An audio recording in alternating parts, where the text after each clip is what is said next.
Hello friends, I am Ruchila Jagtap and welcome to मेरा study time. आज इस वीडियो में हम मैथ्स 2 यानी ज्योमेट्री की सिलेबस को एक प्रॉपर शुरुआत करेंगे। So as we begin with chapter number 1, that is similarity.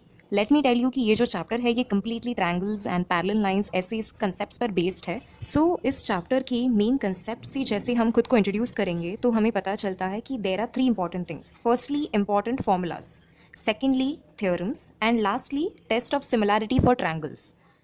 So the very first basic formula that we have over here is area of triangle. तो half into base into height ऐसा ये formula है। तो एक given triangle का base और height इनकी अगर वैल्यूज़ आपको मालूम है तो आप ये फॉर्मूला को यूज़ करके कैलकुलेट कर सकते हैं और कोई भी ट्रायंगल का एरिया ढूंढ के निकाल सकते हैं। उसके बाद आता है रेशियोज़ का पार्ट। सो यहाँ पर बेसिकली आपको कोई 2 ट्रायंगल्स दिए जाते हैं और उन दोनों ट्रायंगल्स के एरियाज़ का आपको रेशियो कैलकुलेट करके उसका आंसर ढूंढ के निकालना है। टोटली फॉर्मूला बेस्ड है, इसीलिए इट्स वेरी सिंपल। अब आगे बढ़ते हुए हम 2 नए कंसेप्ट से जो एक्चुअली बहुत छोटे कंसेप्ट्स हैं उनसे फेमिलियर हो पाएंगे। तो यहाँ पे एरिया ऑफ ट्रायंगल का ही फॉर्मूला 2 केसेस में कैसे अप्लाई होता है। For triangles with equal Heights, 2 triangles जिनकी हाइट्स इक्वल हो सकती है, या फिर for triangles with equal basis. तो इनके लिए एरिया ऑफ ट्रायंगल का फॉर्मूला कैसे अप्लाई किया जा सकता है ये आप सामने देख सकते हैं। ये दोनों जो फॉर्मूला है या फिर जो कंसेप्ट्स है ये टेक्स्ट बुक में भी डिटेल में एक्सप्लेन किए गए हैं, मेंशन किए गए हैं, so you can read them over there as well simply अगर इसे शॉर्ट में एक्सप्लेन किया जाए तो for triangles with equal heights यहाँ पे अगर आप देखेंगे तो फॉर्मूला में हाफ और हाफ कैंसिल हो जाएगा। यहाँ पे H1 और H2 इक्वल होंगे तो उनका जो वैल्यू रहेगा वो सेम रहेगा, इसलिए वो कैंसिल आउट हो जाएंगे। तो बचेगा B1 and B2। Same goes with the second case यानी इक्वल बेसिस। तो यहाँ पे B1 और B2 सेम रहेगा, इसलिए वो कैंसिल आउट हो जाएंगे। Very simple. Well here is a small note for you. मैंने आपको पीछे जो भी फॉर्मूलाज लिख के दिए थे वहाँ पे मैंने कैपिटल लेटर्स यूज़ किए हैं बेस और हाइट को रिप्रेजेंट करने के लिए, पर यूजुअली स्मॉल लेटर्स को यूज़ किया जाता है। So I would suggest you to use small letters while you solve the sums. Moving ahead, हम अभी जो चैप्टर में इंपॉर्टेंट थ्योरम्स है जो आपको स्टडी करने हैं थ्रू आउट द ईयर उसके बारे में बात करते हैं। So very first is basic proportionality theorem. इसका एप्लीकेशन आपको सम्स में भी है।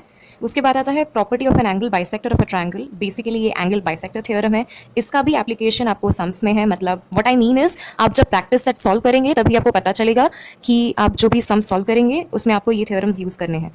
Then there is property of 3 parallel lines and their transversals, तो इसका भी है application. Then there is theorem of areas of similar triangles, तो ये रेशियो पे बेस्ड है। यहाँ पे 2 सिमिलर ट्रायंगल्स के एरियाज का रेशियो कैलकुलेट किया जाता है। सो मैंने अभी जस्ट ये टर्म को मेंशन किया, सिमिलर ट्रायंगल्स।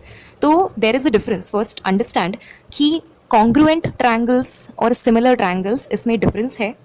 हम इन दोनों कंसेप्ट्स के बारे में ज़्यादा डिटेल में अभी इस वीडियो में डिस्कशन नहीं करेंगे। हमें अभी बात करनी है टेस्ट ऑफ सिमिलैरिटी। मतलब आपको जब भी क्वेश्चन पूछा जाता है कि ये जो 2 गिवन ट्रायंगल्स है इनको आपको सिमिलर प्रूव करना है, उसके लिए आपको 3 टेस्ट्स है जो आप यूज़ कर सकते हैं। So very first is AA test, मतलब एंगल टेस्ट। उसके बाद आता है SAS टेस्ट यानी side angle and side test. Then comes SSS test यानी 3 साइड्स।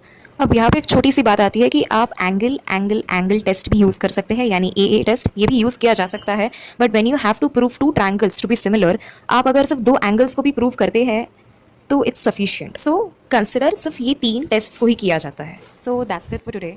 आज जो मैंने आपके सामने ये राइट अप यानी जो फॉर्मूलाज है या थ्योरम्स है जो आपके सामने प्रेजेंट किया, आप खुद के लिए भी ऐसा एक शीट बना के रख सकते हैं।